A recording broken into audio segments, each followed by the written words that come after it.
Menopause, often misunderstood, significantly impacts women's brain health, as Dr. Lisa Mosconi reveals.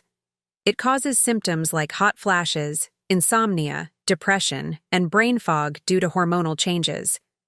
Defined as 12 months without a menstrual cycle, menopause has 3 stages: premenopause, perimenopause, and postmenopause.